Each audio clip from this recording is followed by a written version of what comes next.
Hello, my beloved student. I think all of you are very, very fine. আমার স্নেহের ছাত্রছাত্রীরা আশা করছি প্রত্যেকেই খুব ভালো আছো, মন দিয়ে পড়াশোনা করছো, খুব এনজয় করে পড়ছো। প্রত্যেকে মন দিয়ে পড়বে, প্রত্যেকে ভালো করে প্র্যাকটিস করবে বাড়িতে। ডেফিনেটলি প্রত্যেকের রেজাল্ট যে কোনো পরীক্ষাতেই ভালো হবে, তাই না? নিশ্চয়ই ভালো হবে, ভালো না হয় যাবো কোথায়? ভালো করে পড়লে ডেফিনেটলি ভালো রেজাল্ট হবে, এটা তো স্বাভাবিক ব্যাপার। সবাই মন দিয়ে পড়বে, জোর লাগিয়ে পড়বে। আমরা ক্লাস 11-এর আয়োনিক ইকুইলিব্রিয়াম বিগত কতগুলো লেকচার ধরে পড়ছি। আজকে আমাদের লেকচার নাম্বার 6 ডিসকাশন হবে। তো আশা করছি আগে 5খানা লেকচার প্রত্যেকেই ভালো করে পড়েছো। যারা নতুন ক্লাস করছো আমার, তারা আগের আয়োনিক ইকুইলিব্রিয়ামের ক্লাসেস কোনো ভালো করে ফলো করো, না হলে এই লেকচার 100% ভালোভাবে বোঝা যাবে না আর কি, মানে 100% ক্লিয়ারেন্স হবে না যদি আগের 5খানা লেকচার অলরেডি আমাদের আপলোড হয়ে আছে ইউটিউবে, আমাদের চ্যানেল IMI ক্লাসেসে। তো প্রত্যেকে সেখানে ভালো করে দেখো আগের ক্লাসেসগুলো, প্রত্যেকটা জিনিস লিখে লিখে একদম পুরো সুন্দরভাবে বুঝিয়ে এক্সপ্লেন করা আছে যে কোনো জিনিসই। তো সেগুলো ভালো করে দেখো, আশা করছি বারবার দেখলে তার গুরুত্বটা বুঝতে পারবে এবং সেগুলো তোমার আপকামিং যে কোনো পরীক্ষাতে ভালোভাবে কাজে লাগাতে পারবে, তাই না? ডেফিনেটলি তাই, এবং আশা করছি প্রত্যেকেই সেইভাবেই পড়ছো, যেভাবে আমি বলছি সেইভাবেই এগোচ্ছে। প্রত্যেকে কমেন্ট পাচ্ছি, ভালো লাগছে বেশ। প্রত্যেকে আমাদের সঙ্গে যোগাযোগ করছে, প্লাস লাইভ ক্লাসেসও আমাদের হচ্ছে, সেই লাইভ ক্লাসেসেও সবাই পার্টিসিপেট করছে। বেশ ভালো লাগছে, সবাই আনন্দ করে পড়ছে, এই জন্যই এই এত কিছু করা। তো যাই হোক, প্রত্যেকে মন দিয়ে পড়ো।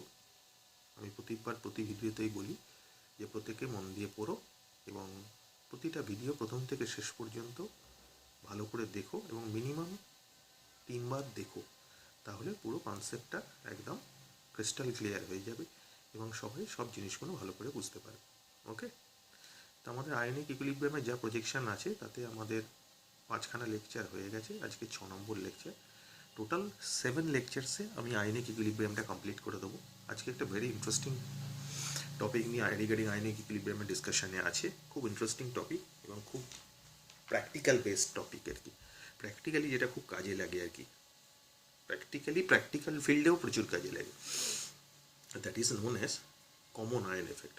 So without wasting time we are going to discuss the common ion effect, বাংলায় সম আয়ন প্রভাব। কনসেপ্টটা কি, আগে সোকল্ড থিওরিটিক্যাল যে স্টেটমেন্ট সেটা আগে বলি, তারপরে আমি নিজের ভাষায় বোঝাবো, তাহলে ব্যাপারটা বুঝতে সুবিধা। কি বলেছে, the common ion effect refers to the decrease in solubility of an ionic precipitate by adding to the solution of a soluble compound with an ion in common with the precipitate.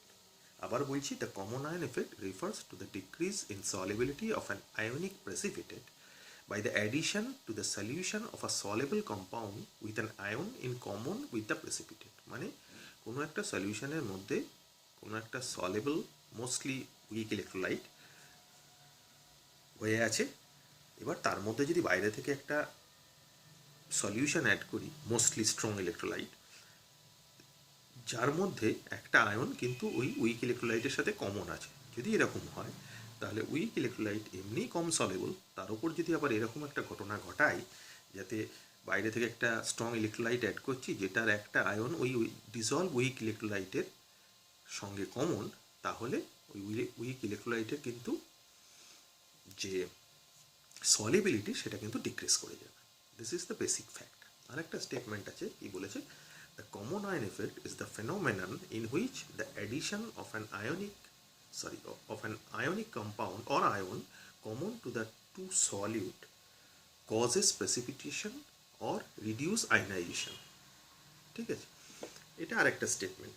ব্যাপারটা কি, বাংলা কথা হচ্ছে কোনো একটা সলিউশনের মধ্যে যদি কোনো একটা উইক ইলেকট্রোলাইট ডিজলভ থাকে এবং সেই উইক ইলেকট্রোলাইটের সাথে কমন আয়ন ওলা কোনো একটা স্ট্রং ইলেকট্রোলাইটিক সলিউশন যদি তার মধ্যে অ্যাড করা যায়, তাহলে উইক ইলেকট্রোলাইটের যে সলিবিলিটি বা যে দ্রবীভূত হয়ে আছে সেই পরিমাণটা কমে যাবে, এবং তার ফলে কি হবে, আমি দেখতে পাবো যে একটা উইক ইলেকট্রোলাইটের যেটা ক্রিস্টাল ক্লিয়ার সলিউশন ছিল, after adding strong electrolytic solution where an ion is common, সেখানে কিন্তু দেখা যাবে যে সলিউশনটা আস্তে আস্তে ক্লাউডি হয়ে যাচ্ছে বা ঘোলাটে হয়ে যাচ্ছে।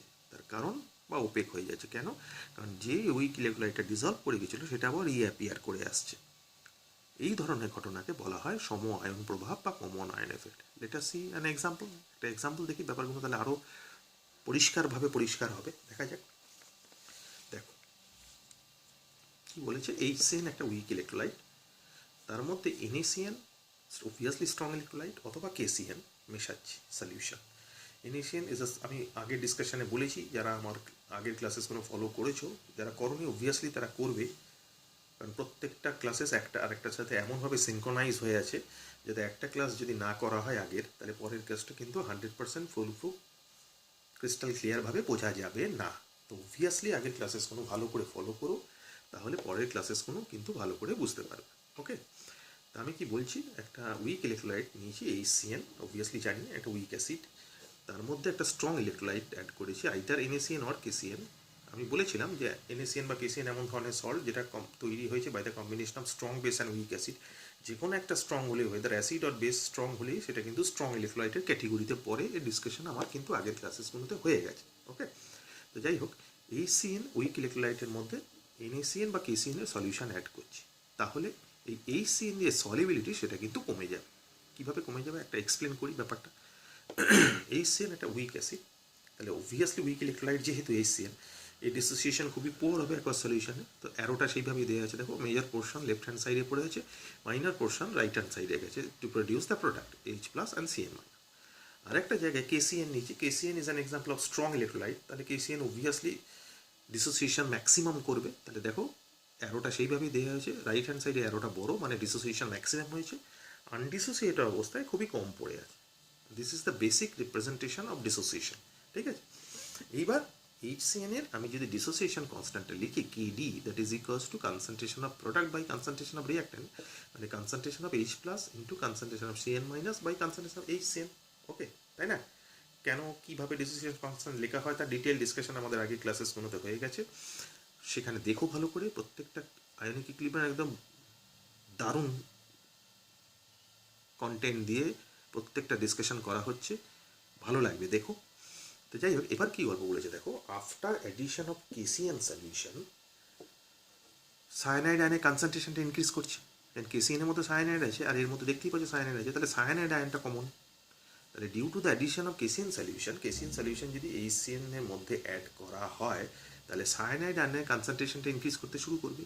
কিন্তু আমরা জানি কোনো dissociation constant is depend only on টেম্পারেচারটার উপর শুধুমাত্র ডিপেন্ড করে। এখন এখানে যদি HCN এর মধ্যে আমি যদি KCN অ্যাড করি, সায়ানাইড আয়নের কনসেন্ট্রেশন বাড়ছে মানে ওপরটা বাড়ছে, অবভিয়াসলি ওপরটা বাড়ছে, তার মানে KDর ভ্যালু বাড়তে শুরু করবে, ওপরটা বাড়ছে মানে বাড়তে শুরু। কিন্তু টেম্পারেচার যেহেতু ফিক্সড, KDর ভ্যালু তো বাড়বে না, কনস্ট্যান্টই থাকবে।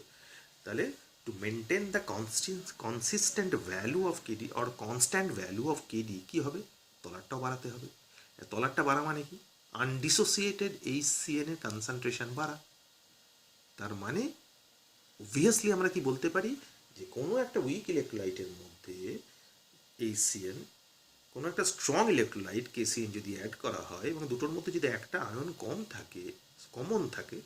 কমন থাকে, তাহলে এই উইক ইলেকট্রোলাইটের ডিসোসিয়েশনটা কিন্তু ডিক্রিজ করে যাবে। অবভিয়াসলি এটা থেকে দেখতে পেলাম যে সায়ানাইড আয়নের কনসেন্ট্রেশন বাড়ছে মানে ওপরটা বাড়ছে, কিন্তু KDর ভ্যালু কনস্ট্যান্ট টেম্পারেচারে ফিক্সড, মানে KDর ভ্যালু কোনোভাবেই বাড়বে না, ওপরটা বাড়ছে। তাহলে KDর ভ্যালু কনস্ট্যান্ট রাখতে হলে তলাটা বাড়াতে হবে, তলাটা বাড়া মানে HCN আয়নের কনসেন্ট্রেশন বাড়া।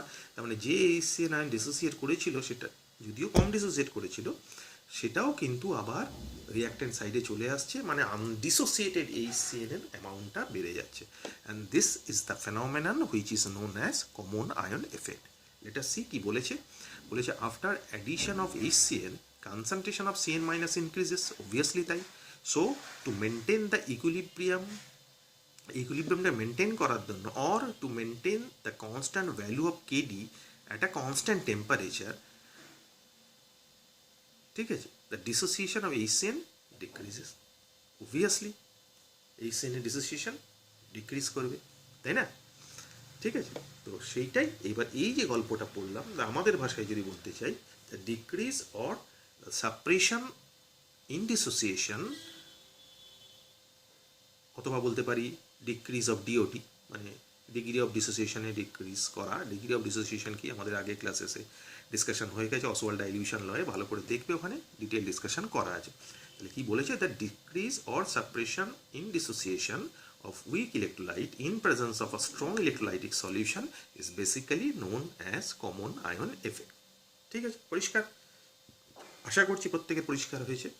আরও প্রচুর এক্সাম্পল আছে, যেমন ধরো NH4OH একটা উইক ইলেকট্রোলাইট, তার মধ্যে যদি একটা strong electrolyte NH4Cl, NH4 strong electrolyte কেন বুঝতে পারছো, HCl স্ট্রং অ্যাসিড আর NH4OH উইক বেসের রিয়াকশন তৈরি হয়েছে, তখন এটা স্ট্রং ইলেকট্রোলাইট হবে। তাহলে NH4OH সলিউশনের মধ্যে যদি বাইরে থেকে NH4Cl সলিউশন অ্যাড করি, তাহলে অবভিয়াসলি NH4OH এর সলিবিলিটি কমে যাবে, because NH4 ion is common in both the cases. Similarly আরেকটা ইন্টারেস্টিং ফ্যাক্ট হচ্ছে, যারা প্র্যাকটিক্যাল কেমিস্ট্রি পড়েছো, কোয়ালিটেটিভ অ্যানালিসিসে আমাদের বেসিক র্যাডিক্যালের যে আইডেন্টিফিকেশন আছে সেটাকে বলা হয় গ্রুপ অ্যানালিসিস। যে বেসিক র্যাডিক্যাল বা আমাদের ক্ষারকীয় মূলক যেগুলো আছে, মানে যেগুলো তোমার মেটাল ক্যাটায়ন, সেগুলোকে কয়েকটা গ্রুপে সেগ্রিগেট করা হয়েছে বেসড অন দেয়ার সলিবিলিটি, ঠিক আছে? এবং group 1, group 2, group 2, 3A, 3B, group 4, group 5, এইভাবে। গ্রুপ 2তে একটা মানে প্রত্যেকটা গ্রুপের জন্য একটা আলাদা করে রিয়েজেন্ট ইউজ করে। যেমন গ্রুপ 1-এ ডাইলিউট HCl হচ্ছে রিয়েজেন্ট, গ্রুপ 2তে রিয়েজেন্ট হচ্ছে H2S উইথ 0.3 নর্মাল HCl। এখন এটা কেন?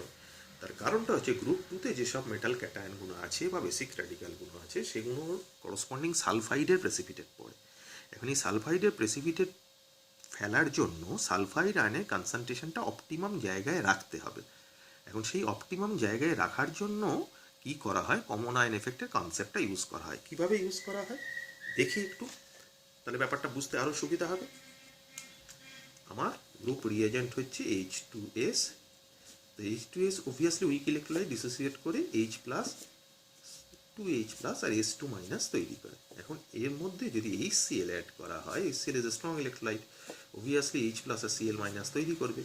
এখন এই Cl মাইনাস এবং H+ তৈরি হওয়ার পর দেখা যাচ্ছে H+টা কিন্তু in both the cases common, and due to the common ion effect of H+, H2S এর ডিসোসিয়েশনটা কিন্তু সাপ্রেস করে যাবে, এবং ডিসোসিয়েশন কমে গিয়ে যে সালফাইড আয়নের কনসেন্ট্রেশন পাওয়া যাবে, that concentration is sufficient for the precipitation of the basic radical present in group 2।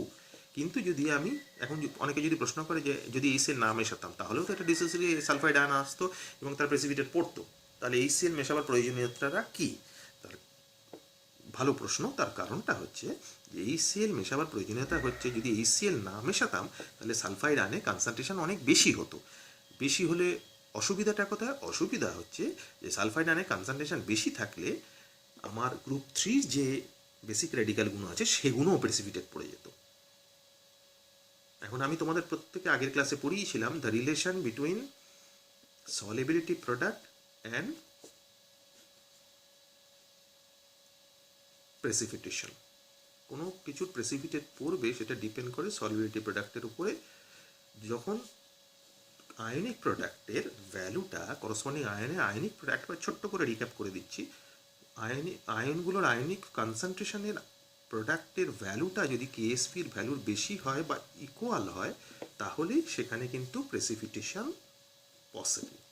কিন্তু আয়নিক প্রোডাক্টের ভ্যালুটা, এটা 2+ করি যেহেতু এটা 2- আছে, আয়নিক প্রোডাক্টের ভ্যালুটা বা আয়নিক প্রোডাক্টের কনসেন্ট্রেশনের আয়নিক প্রোডাক্টের ভ্যালুটা বললে বেটার হবে, যদি লেস দ্যান কেএসপি হয় তাহলে কিন্তু কোনো রকম প্রেসিপিটেশন হবে না। ঠিক আছে, গ্রুপ 2তে একটা ভালো প্রশ্ন এই ওরিয়েন্টেড হয়, যে বহুবার পাবে বিভিন্ন জায়গায়, কপার 2+ আর Zn2+। কপার 2+ কিন্তু গ্রুপ 2তে আছে, আর Zn2+ কিন্তু গ্রুপ 3তে আছে। এখন এই দুটোকে যদি নিয়ে HCl মিডিয়ামে H2S গ্যাস পাস করানো হয়, তাহলে CuS এর প্রেসিপিটেট পরে, কিন্তু ZnS এর প্রেসিপিটেট পড়ে না। কেন? তার কারণ যে গল্পটা তোমাকে আমি বলছি যে জেডএনএস এর প্রেসিপিটেট পড়তে হলে অবভিয়াসলি জেডএনএস এর Zn2+ এর কনসেন্ট্রেশন আর S2 মাইনাসের কনসেন্ট্রেশন ভ্যালুটা greater than equals to KSP of ZnS হতে হবে, তাই না? কিন্তু জেডএনএস এর KSP ভ্যালুটা কিন্তু CUS এর KSP ভ্যালুর থেকে অনেক বেশি। জেডএনএস এর KSP ভ্যালুটা কিন্তু CUS এর KSP ভ্যালুর থেকে অনেক বেশি। সুতরাং জেডএনএস এর যদি প্রেসিপিটেট পড়তে হয় তাহলে সালফাইড আয়নের কনসেন্ট্রেশনটা অনেক বেশি লাগবে। এখন যেহেতু আমি এইখানে এইরকম একটা ঘটনা ঘটিয়েছি, কমন আয়ন এফেক্ট করিয়েছি, তার ফলে কি হবে, সালফাইড আয়নের কনসেন্ট্রেশন অবভিয়াসলি কমে যাবে। এখন যেহেতু সালফাইড আয়নের কনসেন্ট্রেশন কমে গেছে, এইখানে তাহলে এই পরিস্থিতিতে the concentration value of sulphide ion is not sufficient to overcome the value or equalize the value of solubility product of ZNS. তো সেই কারণের জন্য জেডএনএস এর কিন্তু কোনো রকম প্রেসিপিটেট পড়ে না, কিন্তু কেএসপি অফ CUS এর ভ্যালু কিন্তু কম। তার ফলে কমন আয়ন এফেক্ট হওয়ার দরুন সালফাইড আয়নের কনসেন্ট্রেশন কমে যাচ্ছে এবং কমে গিয়ে যে কম ভ্যালুর সালফাইড আয়নের কনসেন্ট্রেশন আসছে, that value is sufficient to overcome the solubility product value of CUS। তার মানে এই কম সালফাইড আয়নের কনসেন্ট্রেশনও যথেষ্ট Cu2+ আর S2 মাইনাসটা তার KSP ভ্যালুকে ওভারকাম করে যাচ্ছে। সেই জন্য কিন্তু Cu2+ আর Zn2+ সলিউশনের মধ্যে অ্যাসিড মিডিয়ামে H2S পাঠালে CUS এর প্রেসিপিটেট পরে, ZNS এর পরে না। This be the very very crucial area of the application of common ion effect. আশা করছি বোঝা গেল প্রত্যেকের, ঠিক আছে? তো সেটাই এখানে বলেছে যে প্র্যাকটিক্যাল কেমিস্ট্রিতে H2S 0.3 normal HCl solution use হয় কোয়ালিটেটিভ অ্যানালিসিসে গ্রুপ 2 রিএজেন্ট। কেন ইউজ হয় তার কারণটা হচ্ছে যে জিঙ্ক যাতে প্রেসিপিটেট না পড়ে আর কপার যাতে প্রেসিপিটেট পড়ে, মানে গ্রুপ 2তে যে বেসিক রেডিক্যালগুলো আছে তারা প্রেসিপিটেট পড়ে যায়, কিন্তু তার গ্রুপ 3তে যারা বেসিক রেডিক্যাল যারা আছে তারা যাতে প্রেসিপিটেট না পড়ে। না পড়ার পেছনে obviously common ion effect. Common ion এফেক্টের জন্য সালফাইড আয়নের কনসেন্ট্রেশন কম হচ্ছে। সালফাইড আয়নের কনসেন্ট্রেশন যেহেতু কম হচ্ছে, গ্রুপ 2তে যারা মেটাল আছে তাদের আয়নিক কনসেন্ট্রেশনের প্রোডাক্টটা অবভিয়াসলি তাদের সলিবিলিটি প্রোডাক্টের ভ্যালুর ইকুয়াল বা বেশি হচ্ছে না, যার ফলে প্রেসিপিটেট পড়ছে না। This with a very crucial and very interesting explanation. Okay, একটা অ্যাপ্লিকেশন দেখি, ম্যাথামেটিক্যাল একটা অ্যাপ্লিকেশন দেখি। কি বলেছে? Calculate the concentration of hydrogen ion in a solution of 0.2 molar HCl, যার Ka ভ্যালু দেওয়া আছে, উইথ 1 মোলার KCl। তাহলে অবভিয়াসলি বুঝতে পারছি HCl আর KCl সায়ানাইড আয়ন কমন, কারণ অবভিয়াসলি কমন আয়ন এফেক্টের প্রবলেম। তাহলে let us discuss the problem. HCl will dissociate to produce H+ and Cn-, arrow থেকে বুঝতেই পারছো গল্পটা কি। এর dissociation constant Ka equals to কি লিখেছি? কনসেন্ট্রেশন অফ প্রোডাক্ট মানে concentration of H+ into concentration of Cn- by concentration of HCl। এখন অসওয়াল্ড ডাইলিউশন লয়ে আমরা ডিসকাশন করেছিলাম যে if alpha be the DOD, যদি আলফা DOD হয় তাহলে তার এক্সপ্রেশনটা এরকম আসে। কেন আসে? যারা অসওয়াল্ড ডাইলিউশন ল জানো না তারা আমার আইনিক ইকুইলিব্রিয়ামের আগের ক্লাসেসগুলো ফলো করবে, দেখবে তাতে ডিটেল ডিসকাশন করা আছে। এখানে নতুন করে কিছু বলছি না। তাহলে অবভিয়াসলি যারা করেছো বা ক্লাসগুলো ফলো করেছো তারা জানো এটা কেন লিখেছি, কী কারণে লিখেছি, বাই অ্যাপ্লাইং অসওয়াল্ড ডাইলিউশন ল। এরপরে নাও এবার আমি HCN সলিউশনের মধ্যে KCN অ্যাড করছি। KCN অ্যাড করলে কী হবে? অবভিয়াসলি সায়ানাইড আয়নের কনসেন্ট্রেশনটা এখন আসছে not only from HCN but also from KCN। Cyanide আয়নের কনসেন্ট্রেশন এখন HCN থেকে শুধু নয় KCN থেকেও আসছে। তাহলে H+ এর এখন এই Ka ভ্যালুটা লিখবো আমি আফটার অ্যাডিং KCN সলিউশন। H+টা তো শুধু HCN থেকেই আসছে, সেটা C-আলফা লিখেছি, কিন্তু সায়ানাইড আয়নের কনসেন্ট্রেশনটা আর C-আলফা লেখা যাবে না, এখন লিখতে হবে C-আলফা প্লাস 1 মোলার, কারণ 1 মোলার KCN সলিউশন আমি অ্যাড করেছি। তাহলে টোটাল সায়ানাইড আয়নের কনসেন্ট্রেশন C-আলফা প্লাস 1 মোলার। আর তলায় C*(1 - আলফা, HCN তো ছিলই, C*(1 - সেটা লিখেছি। এখন আমরা দেখলাম যে HCN is a very weak acid, তার মানে degree of dissociation is very very less than 1, তার মানে definitely C alpha is very very less than 1। তাহলে এইটাকে রিঅ্যারেঞ্জ করে আমরা কি লিখতে পারি, ইম্প্রোভাইজ করে আমরা কি লিখতে পারি? এটা তো C-আলফা যেরকম ছিল, C-আলফাটা যেহেতু 1 থেকে খুব কম, তাহলে we can neglect C alpha with in comparison to 1। তাহলে এই পার্টটা দাঁড়ালো শুধু 1, আর তলায় C into 1 minus alpha, alpha is very very less than 1, তাহলে 1 মাইনাস আলফা মানে 1, তাহলে এই জায়গায় দাঁড়ালো সি। তাহলে কেটে কুটে গিয়ে কী দাঁড়ালো দেখো, K is equals to alpha. তারপরে আলফার ভ্যালুটাই অ্যাকচুয়ালি ডিগ্রি অফ ডিসোসিয়েশনের ভ্যালু। অবভিয়াসলি আলফার ভ্যালুটা বসিয়ে দিলাম, তাহলে আলফার ভ্যালুটা পেয়ে গেলাম, কে এর ভ্যালু বসিয়ে দিয়ে, তাহলে ভ্যালুটা এলো 4 ইন্টু 10⁻⁻10। ভ্যালুটা এমনি দেখতে পাচ্ছ প্রচণ্ড কম, যেটা থেকে বোঝা যায় যে কতটা উইক ইলেকট্রোলাইট। ঠিক আছে, এবার আমাকে কি বার করতে দিয়েছে, আমাকে বার করতে দিয়েছে concentration of H plus ion. Concentration of H plus ion মানে কী লিখেছিলাম আমি, কনস্ট্যান্ট H প্লাস আয়ন মানে সি আলফা। তাহলে সি ইন্টু আলফা, সি এর ভ্যালু কত বলেছে, সি এর ভ্যালু বলেছে দেখো এই যে 0.2 মোলার HCN, তার মানে সি এর জায়গায় 0.2 বসানো। আলফার ভ্যালু আমি বার করেছি, অবভিয়াসলি বার করেছি, কত বেরিয়েছে 4 ইন্টু 10⁻10, বসিয়ে দিলাম, বসিয়ে দিলে ভ্যালু এলো 8 into 10⁻11 molar. So this be the concentration of H plus ion in concentration of H plus ion of 0.2 molar HCN solution in 1 molar KCl। আশা করছি প্রত্যেকে ভালো করে বুঝতে পেরেছো ম্যাটারটা। ওকে, এইবার আমরা যেটা করব সেটা হচ্ছে যে we are going to discuss the effect or rather the impact of common ion effect towards the solubility product। solubility প্রোডাক্টের ওপর কমন আয়ন এফেক্টের ইম্প্যাক্টটা কী সেটা তো একটু ডিসকাস করলাম, যে সলিবিলিটি প্রোডাক্ট ভ্যালুর সাথে কীভাবে আমরা সিনক্রোনাইজ করেছিলাম যে আয়নিক কনসেন্ট্রেশনের প্রোডাক্টটা, এবং সেটা থেকে কন্ডিশন অফ প্রেসিপিটেশনের ডিসকাশন আমাদের আগের লেকচারেও হয়েছে, এই লেকচারেও একটু ছোটো করে ডিসকাশন করলাম। ঠিক আছে, তো এবার দেখা যাক, দেখো কি বলেছিল, impact of common ion effect in solubility. সলিবিলিটির ওপর কমন আয়ন এফেক্টের ইম্প্যাক্টটা কী সেটা তো একটু ডিসকাস করলাম এই ডিটেলে, যে মানে এমনি সিম্পল ওয়েতে যদি আমি বলে দিই তাহলে কমন আয়ন এফেক্টের জন্য সলিবিলিটি কমে যাবে, পরিষ্কার কথা। ঠিক আছে, একটু ডিটেলে ডিসকাস করি কী বলেছে, কারণ এই টোটাল ডিসকাশনটা কিন্তু দাঁড়িয়ে আছে লি চ্যাটেলিয়ার প্রিন্সিপালের উপরে। লি চ্যাটেলিয়ার প্রিন্সিপাল কি আমরা কেমিক্যাল ইকুইলিব্রিয়ামে পড়বো, তো আপাতত বলার যেটা ছোটো করে সেটা হচ্ছে কোনো একটা সিস্টেম যদি ইকুইলিব্রিয়ামে থাকে তাহলে ইকুইলিব্রিয়াম গভর্নিং যে ফ্যাক্টরগুলো আছে যেমন প্রেশার, টেম্পারেচার, ভলিউম আর কনসেন্ট্রেশন, কোনো একটাকে যদি চেঞ্জ করা যায় তাহলে সিস্টেমটা নিজেকে এমন দিকে নিয়ে যাওয়ার চেষ্টা করবে যাতে আমি যে চেঞ্জটা করেছি সেটা যতটা সম্ভব নিউট্রালাইজ হয়। ওকে, এটা আমরা পরে পড়বো কেমিক্যাল ইকুইলিব্রিয়ামে। ঠিক আছে, এখানে দেখি কি বলেছে, if we have a solution and solute in equilibrium, যদি কোনো একটা সলিউশন আর সলিউট ইকুইলিব্রিয়ামে থাকে, adding a common ion, an ion that is common with the dissolved solid decreases the solubility of the solute. এটা আমরা পড়লামই, ডিসকাশনও করলাম, এক্সাম্পলও দিলাম, নিউমারিক্যালসও করলাম, প্র্যাকটিক্যাল এক্সাম্পলও দিলাম। ওকে, তো কী বলেছে, this is because of Le Chatelier principle. This is because Le Chatelier principle states the reaction will shifts towards the left, মানে towards the reactant side to relieve the stress of the excess product. কারণ আমার কোনো একটা week ইলেকট্রোলাইটের সলিউশনে বাইরে থেকে strong electrolyte add করলে প্রোডাক্টের কনসেন্ট্রেশনটা কিন্তু বাড়তে শুরু করেছে due to the common ion effect.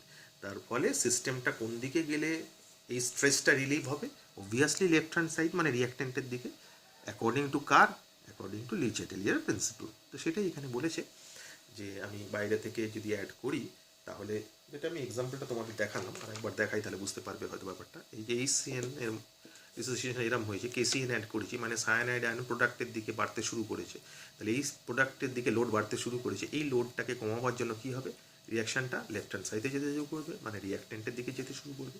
সেইটাই লি চ্যাটেলিয়ার প্রিন্সিপাল, সেই ব্যাপারটাই এখানে কিন্তু বলেছে। ওকে, এবার দেখি এখানে এক্সাম্পল বলেছে, দেখো, when concentrated HCl is added to a test tube containing saturated solution of sodium chloride solution, এমনি নর্মাল সোডিয়াম ক্লোরাইড সলিউশন, নুনের সলিউশন বানালে কী হবে, অবভিয়াসলি ক্রিস্টাল ক্লিয়ার হবে, তাই না?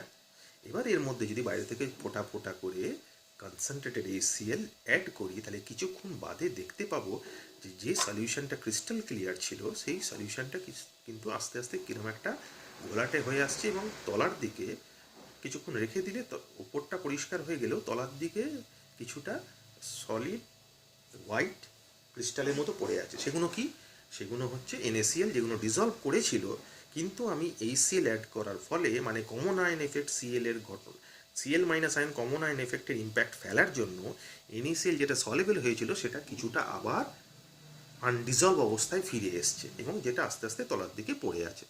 সেটাই এখানে বলেছে, when concentrated HCl is added to a test tube containing saturated NaCl solution, white sodium chloride precipitate out due to common ion effect.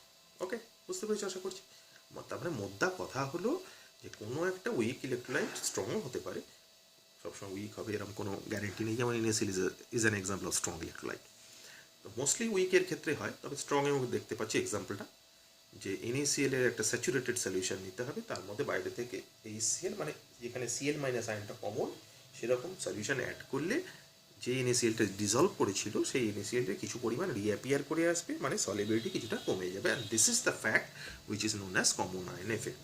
Importance কি? ইম্পর্টেন্স হচ্ছে use to visualise the dissolve solid. কোনো একটা সলিউশনের মধ্যে কি solid dissolved আছে সেটাকে visualise করার জন্য এই কনসেপ্টটা ইউজ করা যেতে পারে, অথবা play a role in the regulation of buffer. বাফারের রেগুলেশনও এটা কিন্তু ভালো ইউজ আছে, ঠিক আছে।